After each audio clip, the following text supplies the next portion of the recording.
Hello everyone, कैसे हैं आप लोग। यूपी बीएड एडमिशन 2025 के रिगार्डिंग आज से हम एक महत्वपूर्ण टॉपिक को प्रारंभ करेंगे। जो हमारा टॉपिक होगा कॉन्स्टिट्यूशन, संविधान, जो आपके पेपर 1 के सामान्य ज्ञान के स्टैटिक पार्ट में देखने को मिलता है। वहीं आपके पेपर 2 के कला वर्ग के जो हमारा पॉलिटिकल साइंस का पार्ट होता है, जो सब्जेक्ट होता है सोशल साइंस में, उसमें आपको संविधान के बहुत से प्रश्न देखने को मिलते हैं। संविधान का जो आपका टॉपिक है ये आपके फैक्चुअल बेस्ड होता है, यानी कि एक फैक्ट के आधार पे है। अगर आप इसको 1 से 2 बार अच्छे से पढ़ लेते हैं, समझ लेते हैं, तो आपका ये टॉपिक के एक भी प्रश्न जो है नहीं छूटेंगे और ये आपके लिए काफ़ी इम्पॉर्टेंट होता है। तो आज से हम लोग संविधान के इस सीरीज को प्रारंभ कर रहे हैं और इसमें हम टॉपिक वाइज हर संविधान के जो चैप्टर वाइज है, प्रकरण है, उसको हम लोग डिस्कस करेंगे और इसके साथ साथ जो हमारे एमसीक्यू होंगे और एक्सपेक्टेड क्वेश्चन हो सकते हैं उसको भी हम लोग डिटेल में सीखेंगे। तो आज का जो हमारा टॉपिक होगा संविधान सभा, कॉन्स्टिट्यूशनल असेंबली, यानी कि संविधान के पहले का जो हमारा रूपरेखा था, संविधान को बनाने से पहले का जो रूपरेखा, जो ड्राफ्ट था, प्रारूप था, किस तरीके से संविधान की संरचना करनी है, इसके बारे में एक संविधान सभा का गठन किया गया था, जिसके माध्यम से बहुत से लोगों का एक अपना पॉइंट ऑफ व्यू हुआ, उसको लिया गया और उसको एक संरचित करके एक नए संविधान का निर्माण किया गया था। तो उसके बारे में हम लोग एक डिटेल में चर्चा करेंगे। तो आज का जो हमारा प्रकरण है संविधान सभा, कॉन्स्टिट्यूशनल असेंबली। आज हम लोग संविधान सभा के गठन से पूर्व की जो कहानी था, जो हमारा इतिहास था, उसके बारे में समझेंगे। सबसे पहले जब हम लोग संविधान सभा का प्रारंभ करते हैं, मांग करते हैं, तो ये हमारा शुरुआत होता है 1895 में बाल गंगाधर तिलक के द्वारा। सर्वप्रथम संविधान सभा की इन्होंने मांग किया था। उसके बाद हमारा 1922 में महात्मा गांधी ने संविधान सभा की मांग की। उसके बाद हमारा 1928 में नेहरू समिति आती है जो संविधान सभा की मांग करती है।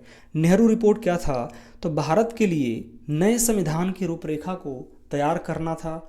उसके लिए नेहरू रिपोर्ट आया था।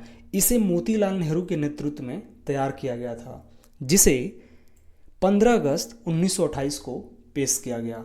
मोतीलाल नेहरू पंडित जवाहरलाल नेहरू के पिता थे। मोतीलाल नेहरू एक विख्यात क्या थे, एडवोकेट थे, बैरिस्टर थे। तो इनके द्वारा ही नेहरू रिपोर्ट लाया गया था। 1934 में मानवेंद्र नाथ राय ने संविधान सभा की मांग किया। एम.एन. रॉय, इनको आपको जानना जरूरी है, ये आगे चल के इनका एक महत्वपूर्ण भूमिका रहेगा।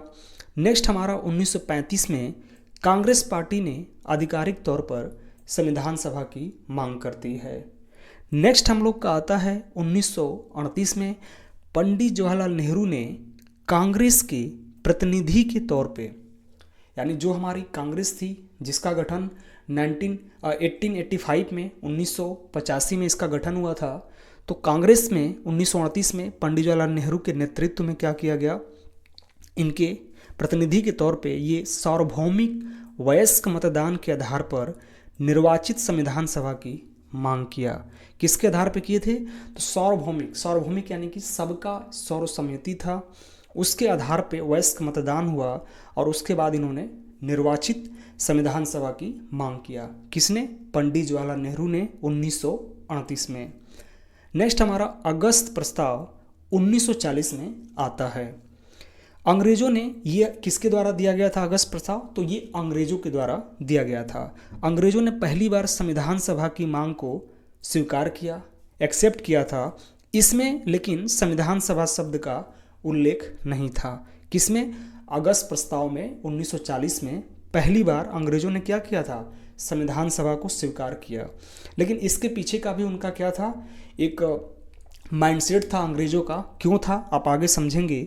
8 अगस्त 1940 को भारत के वायसराय लॉर्ड लिनलिथगो ने ब्रिटिश सरकार की ओर से युद्ध में भारत का सहयोग प्राप्त करने के लिए अपनी ओर रखी गई शर्तों की घोषणा किया। यानी कि जब आपका अगस्त प्रस्ताव आता है 1940 में, तो जो हमारे भारत के वायसराय थे लॉर्ड लिथगो, इन्होंने क्या किया था, तो इन्होंने उसको एक बोल सकते हैं अप्रत्यक्ष तरीके से संविधान सभा की मांग को स्वीकार किया। उसके पीछे का बस एकमात्र ये रीज़न था, ये दूसरा रीज़न हमारा ये था कि जो हमारा विश्व युद्ध होने वाला था उसमें जो है भारत का सहयोग प्राप्त करना था। इसके लिए वायसराय ने क्या किया था, संविधान सभा की मांग को स्वीकार किया था, लेकिन इसमें उन्होंने संविधान सभा शब्द का उल्लेख नहीं किया। तो ये चीज़ें एक थोड़ा सा ध्यान देने चीज़ें थी। नेक्स्ट अगर हम लोग आते हैं क्रिप्स मिशन 1942 में, यहाँ पे फिर हम लोग आते हैं, अभी हमारा गठन नहीं हुआ है संविधान सभा का। 1942 में अप्रत्यक्ष रूप से निर्वाचित संविधान सभा का प्रावधान था, जो प्रांतीय विधानमंडल के निम्न सदन के सदस्यों द्वारा चुनी जानी थी। यानी जो अब हमारा क्रिप्स मिशन आया 1942 में, तो उसमें अप्रत्यक्ष तरीके से इनडायरेक्ट रूप से क्या था, निर्वाचित संविधान सभा का प्रावधान था। यानी कि किस तरीके से संविधान सभा का निर्वाचन होगा उसके प्रावधान थे उसमें, जो प्रांतीय विधानमंडल के जो निम्न सदन के द्वारा क्या किया गया था, चुनी जानी थी। वहीं अब आते हैं नेक्स्ट हमारा 1946 में कैबिनेट मिशन की सिफारिशों के आधार पर संविधान सभा का निर्वाचन किया गया। 1946 में हमारा निर्वाचन किया जाता है, कब, कैबिनेट मिशन के सिफारिश के आधार पे। यह निर्वाचन प्रांतीय विधानमंडल के निम्न सदन के सदस्यों द्वारा अनुपातिक प्रतिनिधित्व पद्धति व एकल संक्रमणीय मत के द्वारा किया गया था। यहाँ पे 3 चीज़ें हैं आपको समझना है। पहला कि 1946 में कैबिनेट मिशन के द्वारा जो है क्या किया गया था, सिफारिश किया गया था, किसके लिए, तो आपके निर्वाचन करने के लिए, किसका, संविधान सभा का। दूसरा पॉइंट जो हमारा आता है, तो निर्वाचन किसका होना था, तो निर्वाचन हमारा होगा प्रांतीय विधानमंडल के निम्न सदन के जो हमारे क्या थे, सदस्य थे। प्रांतीय जो हमारे विधानमंडल था उसके जो निम्न सदन के जो सदस्य थे उनका ही निर्वाचन होगा। ये चीज़ें आपको ध्यान देना होगा। और जो इनका निर्वाचन था तीसरे नंबर पे, तो ये क्या था, अनुपातिक प्रतिनिधित्व और एकल संक्रमणीय मत के द्वारा किया गया था। यानी कि जो वर्तमान में राष्ट्रपति का जिससे चुनाव किया जाता है अनुपातिक प्रतिनिधित्व पद्धति व एकल संक्रमणीय मत के द्वारा, उसी के तहत जो है हमारा 1946 में निर्वाचन प्रांतीय विधानमंडल के निम्न सदन के सदस्यों का निर्वाचन किया गया था। एक बार मैं आपको बताना चाहूँगा, जो हमारा एकल संक्रमणीय मत होता है इस या हमारा अनुपातिक प्रतिनिधित्व पद्धति होती है, इसमें वोटिंग कैसा होता है। तो यहाँ पे आप समझ सकते हैं कि अगर 3 कैंडिडेट जो है क्या हैं, खड़े हैं, 3 कैंडिडेट आपके खड़े हैं और ये हमारी है जनता, समझिएगा जनता, अगर यहाँ पे 100 है जनता और यहाँ पे 3 कैंडिडेट क्या हैं, खड़े हैं, मान के चलते हैं। तो इसमें क्या होता है कि 100 ये जनता है, तो जैसे नॉर्मल जो हम लोग का निर्वाचन होता है या हम लोग वोटिंग देते हैं, तो अगर मुझे ए पसंद है तो मैं ए को ही दे के चलाऊँगा, मैं 2 को 3 को वोट नहीं देता हूँ। लेकिन अगर हम लोग एकल संक्रमणीय मत और अनुपातिक प्रतिनिधित्व पद्धति की अगर बात करते हैं, तो इसमें क्या होगा कि अगर कोई एक कैंडिडेट जाता है इनको वोट करने के लिए, तो ये तीनों लोगों को क्या करेंगे, रैंकिंग देते हैं। यानी कि अगर मैं इनको जाता हूँ, मैं इनको 1 दे दिया, इनको 2 दे दिया, इनको 3 दे दिया। अगर कोई दूसरे जाते हैं तो इनको 2 दे दिए, इनको 1 दे दिए, इनको 3 दे दिए। तीसरे जाते हैं तो ये इनको 1, 2, 3 दे दिए। ऐसे इनका क्या होता है, रैंकिंग देना पड़ता है। यानी जितने कैंडिडेट होंगे उतना आपका रैंकिंग होगा और उसको क्या किया जाता है, आगे चल के एडअप किया जाता है। अब इसमें क्या देखा जाएगा कि फर्स्ट पाने वाले, यानी कि अगर ये पहले हैं तो पहले जो है इसमें से देखा जाएगा कि पहला कितना लोगों ने पाया। तो अगर इनका पहले में यानी प्रथम स्थान में अगर ज़्यादा होगा तो ये क्या हो जाएंगे, विजयी हो जाएंगे। लेकिन अगर दूसरे नंबर पे भी इनका भी और इनका भी, दोनों लोगों का पहला स्थान क्या हुआ, बराबर हो गया, तो उस कंडीशन में इनका सेकंड पोजीशन को देखा जाता है कि कितने बार इन्हें सेकंड रैंकिंग मिला है। अगर सेकंड रैंकिंग में अगर ये जीत जाते हैं तो ये जो है घोषित, यानी कि इनको जो है जिता दिया जाएगा।